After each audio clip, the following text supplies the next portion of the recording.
हमने अपनी आखिरी वीडियो के माध्यम से समय मापने की चर्चा की थी। आज हम लोग परिक्रमण मापनी रेवोल्यूशन स्केल के बारे में चर्चा करेंगे।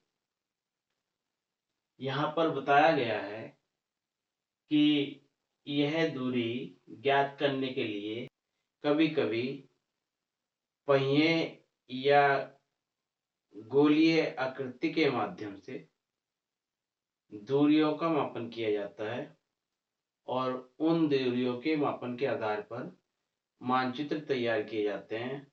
उन्हीं को समझने के लिए परिक्रमण मापने का सहारा लिया जाता है। पहिए की परिधि में पहिए की जो परिधि होती है, उस परिधि में पहिए के परिक्रमणों की संख्या, जो पहिया घूम के आएगा उसके परिक्रमण, एक चक्कर, दो चक्कर, तीन चक्कर, इस तरह की संख्या, परिक्रमणों की संख्या को आपस में गुणा कर देते हैं।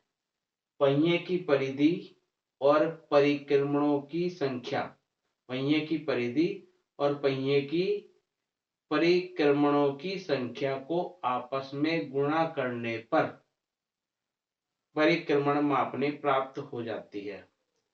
इसको अंकित करने के लिए सूत्र काम करता है, वो करता है 2πr। 2πr यहाँ पर पाई बराबर होता है 22/7। तब 2πr, r जो है ये व्यास है, पहिए का अर्धव्यास होता है। अब हमें उदाहरण के रूप में दिया गया है, RF दी है हमें, RF हमारे पास दी गई है 1:63,360 और इसे पढ़ा जाना है। किन किन दूरियों में पढ़ा जाएगा? यहाँ पर दूरियां दी गई हैं, मील तथा परिक्रमण। मील में पढ़ा जाना है और परिक्रमण में पढ़ा जाना है।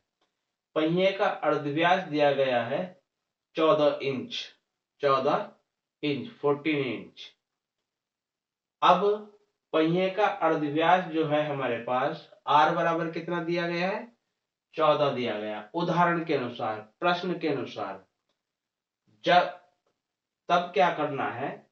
पहिए की परिधि निकालनी होगी हमें। पहिए की परिधि कैसे निकालेंगे? 2πr से, पहले बताया गया हमारे द्वारा 2πr के माध्यम से हम निकालेंगे। यहाँ पर तो जो पाई का मान है वो 22/7 है और r का मान है 14। तो इसे फॉर्मूले में रखने के बाद 2 × 22 × 14/7 जब आप इस कैलकुलेशन को करेंगे, आपके पास जो आंसर आएगा वो आएगा 88 इंच। अब RF में जो दूरी दी गई है 1 इंच की दूरी, क्योंकि हमें पता है, क्या पता है हमें? क्योंकि हमें पता है कि हमें दूरी मील में पढ़नी है।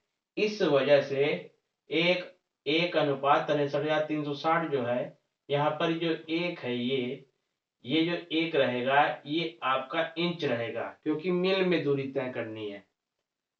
अब यहाँ पर 1 इंच दूरी प्रकट होगी 63,360 इंच प्रश्न के अनुसार।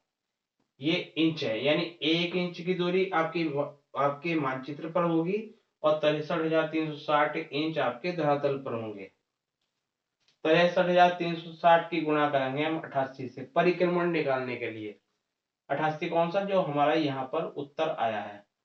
तब 63,360 से गुणा करेंगे हम 88 से, तब हमारा परिक्रमण आ जाएगा है 6 इंच की दूरी। हम क्या खींचेंगे? 6 इंच की दूरी को बराबर भागों में डिवाइड करेंगे। यहाँ पर 6 इंच की दूरी प्रकट होगी 63,360 जो हमारे प्रश्न में है, जो हमारे प्रश्न में दिया गया है, गुणा 6 जो हम दूरी मान रहे हैं, इक्वल टू आएगा, बराबर होगा 38,0,160 के। 38,0,160 ये। उसके बाद परिक्रमण की दूरी जब निकालनी होगी हमें, तब क्या करना होगा, 38,0,160 जो हमारे पास 63,360 को गुणा करने पर 6 से प्राप्त हुआ है, उसकी डिवाइड करेंगे, हम भाग करेंगे उसे किससे, 88 से। कौन सा, जो हमारे पास परिक्रमण आया था निकल कर इंच में, उससे भाग करेंगे। तब हमारे पास एक संख्या आएगी 4320, 4320। ये क्या आए हमारे पास, ये हमारे पास जो संख्या आई है ये आए हैं परिक्रमण। क्या आए हैं, परिक्रमण आए हैं। अब हम इस परिक्रमण के माध्यम से मापनी तैयार करते हैं और देखते हैं किस तरह से हम अपनी मापनी को बनाएंगे। उदाहरण को हल करने के बाद हमें कुछ दूरियां प्राप्त हुई, हमें कुछ समाधान प्राप्त हुए, उन्हें देख लेते हैं। हमारे पास आरएफ कितना था। उदाहरण में प्रश्नानुसार हमारे पास जो आरएफ था वो था 1:63,360। कौन सी मापने की बात कर रहे हैं हम, परिक्रमण मापने की। और दूरी हम कौन कौन सी पढ़नी थी हमें, मील व परिक्रमण। इसमें मील भी पढ़ा जाना है और परिक्रमण भी पढ़ा जाना है। मील का मतलब डिस्टेंस जो दिखाएंगे, और परिक्रमण पहिए के द्वारा चली गई दूरियां, पहिए के द्वारा चली गई दूरी। यहाँ पर आर अर्धव्यास जो दिया है हमें पहिए का, वो दिया है 14 इंच, प्रश्न में दिया गया है। हमारे पास जो प्रश्न को हल करने के बाद परिक्रमण निकल के आया वो आया 4320। अपने स्केल में 6 इंच की दूरी लेनी है और अपनी नोटबुक पर उसे बनाना है। उसे एक सीधी सरल रेखा खींचनी है 6 इंच की। हम यहाँ पर डबल करके खींच रहे हैं जिससे आपको बोर्ड पर सही से दिखाई दे। 12 इंच की खींची है हमने, आप 6 इंच की खींचेंगे। यहाँ से यहाँ तक आप देख लीजिए, ये 12 इंच की है। आप कितना खींचेंगे, 6 इंच की। 6 इंच को आप लोग 1 2 3 4 5 और 1 6 एक एक इंच पर बराबर बराबर भागों में बांटेंगे। कितने खाने आ जाएंगे आपके पास, 6 आ जाएंगे। कितने भाग बढ़ जाएंगे उस रेखा के, 6 भाग। तो 0 1 2 3 4 5 6, और इधर भी ये जो दूरी है 1 इंच 2 इंच 3 इंच, ये है आपकी ऊपर वाली दूरी है, ये दिखाएगी आपके मील को। और ये जो छोटे छोटे भाग हैं, गौण भाग हैं, ये दिखाएंगे आपके फ्लांग को।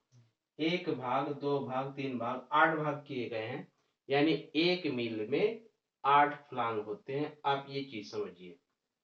तो इसी मील के हमने क्या कर दिए, मानक है हमारे पास, उसे दिखाया है। उसके नीचे के पोर्शन में अगर हम आएंगे तो वहां पर परिक्रमण दिखाए गए हैं। 1 इंच पर 1 मील के सामने कितना आया है, 720, 1420, 2160, 2880 और 3600। ये कितने कितने गैप है, ये है गैप 720 का। इंच दूरी हमने ली है मानचित्र पर, और वो कितने को दिखा रही है, वो दिखा रही है 1 मील को। और 1 मील में कितने परिक्रमण आ रहे हैं, 720, दूसरे में 1420, तीसरे में 2160, चौथे में 2880, पांचवे में 3600। और इसी तरह से हमने इनके छोटे छोटे पार्ट कर दिए। 720 को ही हमने 8 भागों में बांट दिया। तो 0 360 720, हमारी आरएफ है 1:63,360, वो हमने यहाँ पर प्रदर्शित की है। ऊपर की संख्या जो दिखाएगी वो मील को दिखाएगी, इधर फ्लांग को दिखाएगी, नीचे की संख्या परिक्रमण दिखाएगा। उम्मीद करते हैं हमारे द्वारा दी गई जानकारी भविष्य के उत्थान में सहयोग करेगी। उसके लिए धन्यवाद।